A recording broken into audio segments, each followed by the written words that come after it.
जी दोस्तों, क्या आपका कंप्यूटर भी स्लो चलता है? क्या आप भी परेशान हैं अपने कंप्यूटर की स्पीड को लेकर? तो इस वीडियो के अंदर मैं कुछ ऐसी सेटिंग आपको बताने वाला हूं जो करने के बाद आपका कंप्यूटर चलेगा नहीं, दौड़ेगा।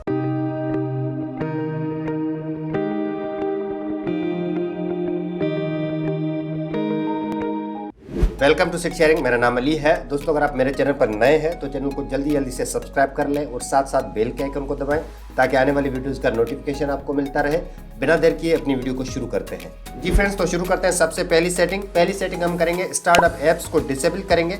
इसका फायदा ये है कि जब कभी भी आप ऑपरेटिंग सिस्टम स्टार्ट करते हैं, आपका विंडो स्टार्ट होता है तो कुछ बैकएंड पर ऐप्स स्टार्ट हो जाती हैं। बाय डिफॉल्ट उनकी सेटिंग जो है स्टार्टअप पर सेट हो जाती है, तो उनको डिसेबल करने से आपके कंप्यूटर की स्पीड बढ़ सकती है। तो उनको डिसेबल करने के लिए यहाँ पर नीचे टास्क बार के ऊपर कहीं पर भी आप राइट क्लिक करके टास्क मैनेजर के ऊपर क्लिक करेंगे।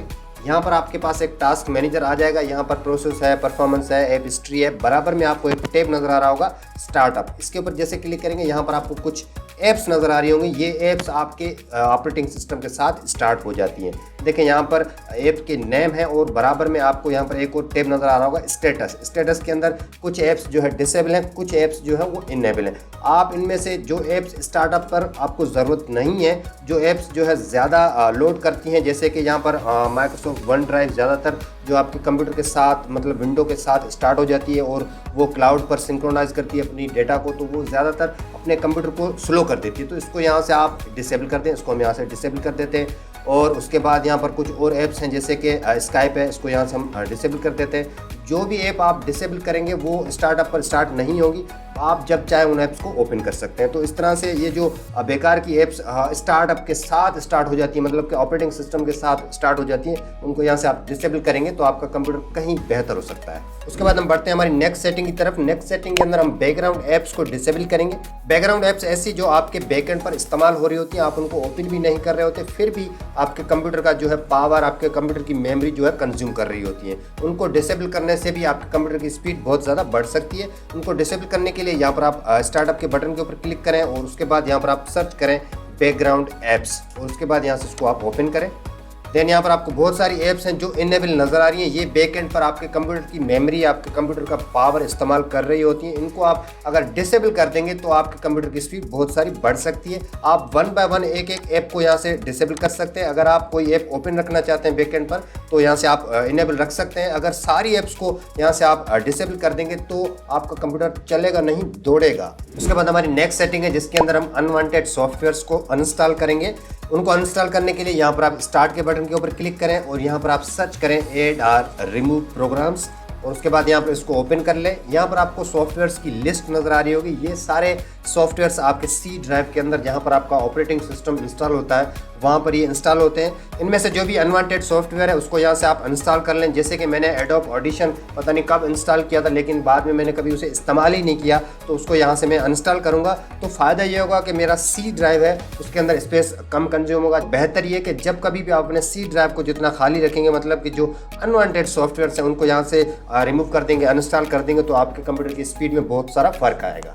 उसके बाद हम बढ़ते हैं हमारी नेक्स्ट सेटिंग की तरफ जिसके अंदर आपको अपने ऑपरेटिंग सिस्टम को अप टू डेट रखना है, मतलब कि विंडो को अपडेटेड रखना है। उसको अपडेट रखने के लिए यहाँ पर आप जो है स्टार्ट के बटन के ऊपर क्लिक करें और उसके बाद यहाँ पर आप सर्च करें अपडेट, चेक फॉर अपडेट आ जाएगा। इसके ऊपर क्लिक करें।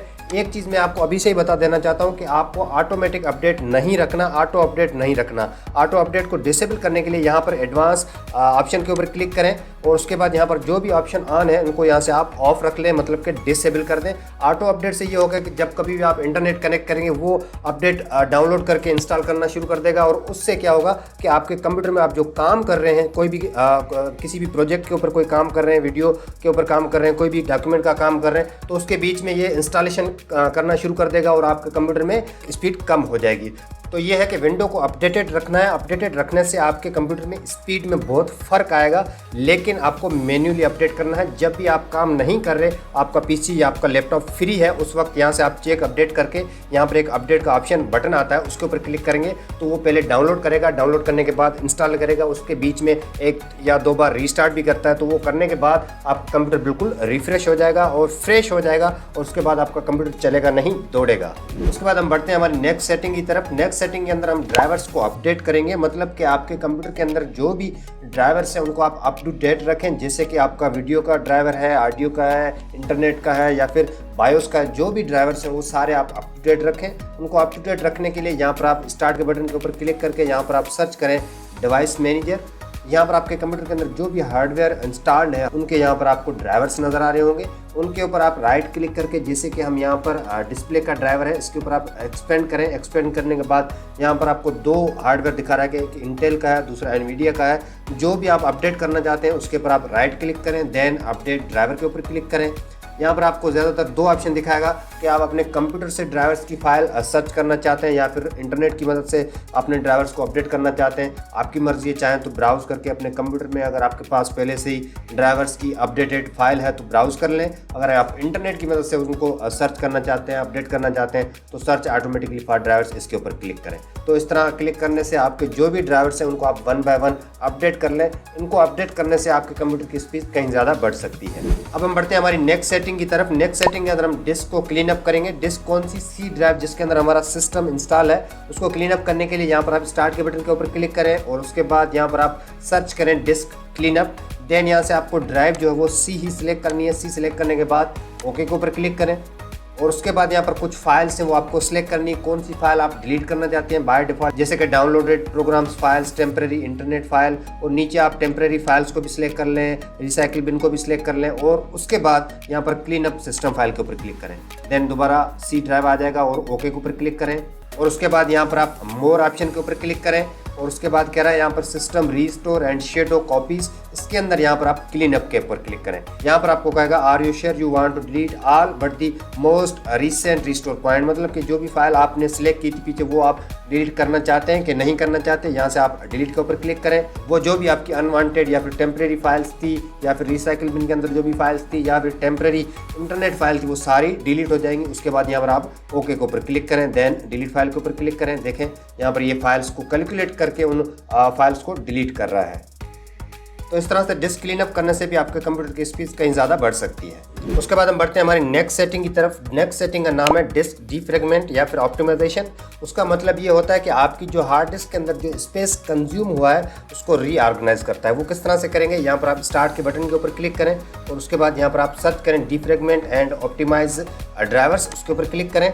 यहाँ पर आपको सी ड्राइव सेलेक्ट करना है, देन यहाँ पर ऑप्टिमाइज के ऊपर क्लिक करना है। उसके बाद देखें यहाँ पर ये एनालाइज कर रहा है, इसमें टाइम थोड़ा ज़्यादा लगता है। पहले ये एनालाइज करता है और उसके बाद ये रीलोकेट करता है स्पेस को। देखें यहाँ पर ये रीलोकेटेड आ रहा है। नीचे अभी तक स्टॉप का बटन आपको नज़र आ रहा है, मतलब कि ऊपर अभी सिस्टम प्रोसेस में है, रनिंग में है। तो इस तरह से यहाँ से डिफ्रैगमेंट हो जाएगी और उसके साथ साथ यहाँ पर आप जो है चेंज सेटिंग, मतलब कि एक शेड्यूल बना सकते हैं ऑप्टिमाइजेशन का कि एक डेली ऑप्टिमाइजेशन होती रहे या फिर वीकली हो या फिर मंथली हो। यहाँ से आप सेटिंग चूज़ करके सेट कर सकते हैं। जैसे कि हम यहाँ से करते हैं वीकली करने के बाद ओके के ऊपर क्लिक करते हैं। अब ये वीकली यहाँ पर ऑप्टिमाइजेशन हमारे ड्राइवर्स की होती रहेगी। तो इस तरह से आप डिफ्रैगमेंट और ऑप्टिमाइजेशन ड्राइवर्स करके अपने कंप्यूटर की स्पीड भी बढ़ा सकते हैं। उसके बाद हम बढ़ते हैं हमारी नेक्स्ट सेटिंग की तरफ, जिसके अंदर हम एंटीवायरस की सेटिंग करेंगे। विंडोज़ 10 के अंदर माइक्रोसॉफ्ट की तरफ से आपको एक फ्री में एंटीवायरस मिलता है जिसका नाम है विंडोज़ डिफेंडर। विंडोज़ डिफेंडर एक परचेज एंटीवायरस की तरह ही काम करता है। आपकी ऑफलाइन फाइल्स को भी स्कैन करता है, आपकी ऑफलाइन फाइल्स को भी वायरस से बचाता है। जैसे कि आप यूएसबी वगैरह लगाते हैं तो वहाँ पर भी काम करता है और साथ साथ आपकी ऑनलाइन किसी वेबसाइट के ऊपर आप कोई काम कर रहे हैं, आपको ऑनलाइन वेबसाइट के अंदर कहीं पर आपने लॉगिन किया है तो वहाँ से आपका कोई वायरस ना आ जाए या फिर कोई ऐसी फाइल आपने डाउनलोड की है जिसकी मदद से आपके कंप्यूटर में कोई वायरस ना आए, तो दोनों तरफ ऑफलाइन और ऑनलाइन दोनों तरफ ये एंटीवायरस काम करता है। तो उसकी सेटिंग करने के लिए यहाँ पर आप स्टार्ट बटन के ऊपर क्लिक करें और उसके बाद यहाँ पर आप सर्च करें वायरस एंड थ्रेड प्रोटेक्शन और इसको ओपन करें। यहाँ पर आपका विंडोज़ डिफेंडर ओपन हो जाएगा। उसके बाद यहाँ पर आप अपने पीसी को क्विक स्कैन कर सकते हैं। पूरे पीसी के अंदर जो भी ड्राइव्स हैं सारी यहाँ से क्विक स्कैन के ऊपर क्लिक करके आप स्कैन कर सकते हैं और नीचे यहाँ पर आएंगे virus and thread protection setting के अंदर मैनेज सेटिंग के ऊपर क्लिक करें। यहाँ पर आपको 3 से 4 ऑप्शन आपको नजर आ रहे होंगे, जैसे रियल टाइम प्रोटेक्शन, ये आपके ऑफलाइन काम करेगा। क्लाउड डिलीवर्ड प्रोटेक्शन, मतलब कि जो आपकी ऑनलाइन फाइल्स हैं उनको प्रोटेक्ट करेगा। और भी नीचे है टेम्पर प्रोटेक्शन है, ऑटोमेटिक सैंपल सबमिशन है। इस तरह से ये सेटिंग आप ऑफ और ऑन कर सकते हैं। तो मतलब कि इस एंटीवायरस को इस्तेमाल करके आपको वही सेम प्रोटेक्शन मिलेगी जो कि एक परचेज्ड एंटीवायरस के अंदर मिलती है। तो एंटीवायरस एक्टिवेट रखने का फायदा ये होगा कि आपके कंप्यूटर के अंदर कोई भी वायरस की फाइल मौजूद नहीं होगी और इस तरह से आप अपने कंप्यूटर को वायरस से प्रोटेक्ट करके स्पीड बढ़ा सकते हैं। जी दोस्तों, उसके बाद बढ़ते हैं हमारी नेक्स्ट सेटिंग की तरफ, जिसके अंदर हमारे कंप्यूटर के अंदर जो भी टेम्पररी फाइल्स हैं उनको डिलीट करेंगे। उनको डिलीट करने के लिए यहाँ पर आप स्टार्ट के बटन के ऊपर माउस की मदद से राइट क्लिक करें और उसके बाद यहाँ पर रन के ऊपर क्लिक करें। देन यहाँ पर आपको टाइप करना है %temp और % और उसके बाद ओके के ऊपर क्लिक करें। यहाँ पर आपको अपने कंप्यूटर के अंदर जो भी टेम्पररी फाइल्स हैं वो यहाँ पर शो हो जाएंगी। उसके बाद इन सबको यहाँ से कंट्रोल A की मदद से सिलेक्ट ऑल कर लें। देन डिलीट के बटन को प्रेस करें। देखें यहाँ पर सारी फाइल्स यहाँ से डिलीट हो चुकी हैं। उसके बाद यहाँ से इसको क्लोज करें एंड देन दोबारा स्टार्ट के बटन के ऊपर क्लिक करके रन क्लिक करें और यहाँ पर सिंपल temp लिखें और ओके के ऊपर क्लिक करें, कंटिन्यू। और उसके बाद यहाँ पर ये फाइल्स कुछ आपको नजर आ रही है, इनको दोबारा सिलेक्ट करें और डिलीट के बटन को प्रेस करें। यहाँ पर कंटिन्यू के ऊपर क्लिक करके फाइल्स को डिलीट करें। देन यहाँ से इसको क्लोज करें। दोबारा स्टार्ट के बटन के ऊपर क्लिक करके यहाँ पर रन के ऊपर क्लिक करें एंड देन यहाँ पर आप टाइप करें प्रीफेच PREFETCH और ओके के ऊपर क्लिक करें। देन यहाँ पर कंटिन्यू के ऊपर क्लिक करें और दोबारा आपके पास कुछ फाइल्स आ जाएंगी और इन सब को आप सिलेक्ट करें। सिलेक्ट करने के बाद डिलीट के बटन को प्रेस करें और इसको यहाँ से क्लोज कर लें। तो इस तरह से आप रन के अंदर जाकर 3 स्टेप्स के अंदर अपने कंप्यूटर के अंदर जो भी टेम्पररी फाइल्स हैं उनको रिमूव करेंगे, डिलीट करेंगे। इस तरह से आपके कंप्यूटर की स्पीड में बहुत सारा फर्क आ सकता है। उसके बाद हम बढ़ते हैं हमारी नेक्स्ट सेटिंग की तरफ, जिसका नाम है ट्रबल शूट सेटिंग, जिसकी मदद से आपके कंप्यूटर के अंदर कोई भी सॉफ्टवेयर या फिर हार्डवेयर का एरर आ रहा है तो उसको या रिमूव करने या फिर अनइंस्टॉल करने से बेहतर ये है कि आप पहले उसे ट्रबल शूट करें। हो सकता है 90% उस ट्रबल शूट की मदद से आपका एरर या फिर जो भी प्रॉब्लम आ रहा है वो खत्म हो जाए। तो उसके लिए यहाँ पर आप स्टार्ट के बटन के ऊपर क्लिक करें और उसके बाद यहाँ पर आप सर्च करें ट्रबल शूट सेटिंग। यहाँ पर इसको ओपन करें। उसके बाद यहाँ पर आप ट्रबल शूट सेटिंग कर सकते हैं कि run trouble shooter automatically don't notify मी, मतलब कि आपको पता ही ना चले ट्रबल शूट बैक साइड पर रन होके आपकी प्रॉब्लम को हल कर दे या फिर आपको नोटिफाई करे या फिर आपसे जब भी ट्रबल शूटर रन करे आपसे पूछे या फिर कभी भी ट्रबल शूटर रन ना हो। तो इस तरह से आप यहाँ से सेटिंग कर सकते हैं। और उसके बाद यहाँ पर नीचे है एडिशनल ट्रबल शूटर, इसके ऊपर क्लिक करें। इसके अंदर आप मैन्युअली जिस हार्डवेयर के अंदर जो भी प्रॉब्लम आ रहा है उसको यहाँ से ट्रबल शूट कर सकते हैं। जैसे कि यहाँ पर हम इंटरनेट कनेक्शन के ऊपर क्लिक करते हैं, यहाँ पर आ जाएगा रन दी ट्रबल शूटर, इसके ऊपर क्लिक करें। यहाँ पर ये प्रॉब्लम को डिटेक्ट करेगा, डिटेक्ट करके आपको बताएगा आगे नेक्स्ट स्टेप में आपको क्या करना है।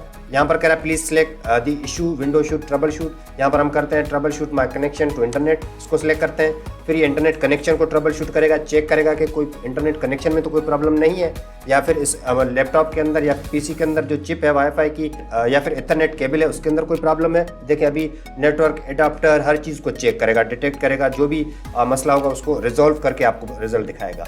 देखिए कह रहा है कि यहाँ पर आपका प्रॉब्लम हल हो चुका है। तो इस तरह से आप जो भी यहाँ पर नीचे मैन्युअली किसी भी चीज़ के अंदर आपका प्रॉब्लम आ रहा है, कीबोर्ड के अंदर, पावर के अंदर, ब्लूटूथ के अंदर, जिस किसी के अंदर भी कोई भी प्रॉब्लम आ रहा है तो आपको इसको यहाँ से मैन्युअली ट्रबल शूट कर सकते हैं। नहीं तो यहाँ पर मैंने आपको पहले कहा था कि यहाँ से आप सेटिंग रख लें कि जब कभी भी ट्रबल शूट करना है ऑटो कर ले या फिर आपको नोटिफाई करके ट्रबल शूट कर सकता है। तो ये ट्रबल शूट ऑन रखने से फ़ायदा ये होगा कि आपके कंप्यूटर के अंदर कोई भी एरर होगा, कोई भी प्रॉब्लम होगा, ये ऑटोमेटिकली विंडो उसको ट्रबल शूट करके उसको रिमूव कर देगा। तो इस तरह से भी आपके कंप्यूटर की स्पीड बढ़ सकती है। फ्रेंड्स उसके बाद बढ़ते हैं हमारी नेक्स्ट और लास्ट सेटिंग की तरफ, जिसके अंदर हम अपने पीसी को रीसेट करेंगे। रीसेट करने के लिए यहाँ पर स्टार्ट के बटन के ऊपर क्लिक करें और उसके बाद यहाँ पर आप सर्च करें रीसेट। यहाँ पर आ जाएगा रीसेट दिस पीसी, इसके ऊपर क्लिक करें और उसके बाद यहाँ पर आपको करना है रीसेट दिस पीसी के अंदर गेट स्टार्टेड के ऊपर क्लिक। यहाँ पर आपको 2 चीज़ें पूछेगा, कीप माय फाइल्स। इसका मकसद ये है कि आपकी फाइल्स इस पीसी के अंदर रहेंगी लेकिन जो भी एप्लीकेशन है, जो भी आपने सेटिंग की हुई है वो सारी रिफ्रेश हो जाएगी, सारी रीसेट हो जाएगी। अगर आप अपनी फाइल्स को रखना चाहते हैं और सिर्फ सेटिंग करना चाहते हैं तो कीप माय फाइल्स के ऊपर क्लिक करें और नीचे है रिमूव एवरीथिंग। रिमूव एवरीथिंग के अंदर आपकी पर्सनल फाइल्स, आपका ऑपरेटिंग सिस्टम, आपकी एप्लीकेशन सारी रिमूव हो जाएगी और सिर्फ फ्रेश ऑपरेटिंग सिस्टम की कॉपी आपके पास आ जाएगी। तो इस तरह से आप अपने कंप्यूटर की भी स्पीड बढ़ा सकते हैं। अगर चाहें तो आप कीप माय फाइल्स कर सकते हैं, अगर चाहें तो आप रिमूव एवरीथिंग करके अपने पीसी को बिल्कुल फ्रेश बना सकते हैं। जी फ्रेंड्स, उम्मीद करता हूं कि आप सबको ये सारी सेटिंग अच्छे से समझ में आ गई होगी। अगर समझ में आई है तो लाइक करें, कमेंट करें और अपने दोस्तों के साथ जरूर शेयर करें। मिलते हैं एक नई वीडियो में। Good bye.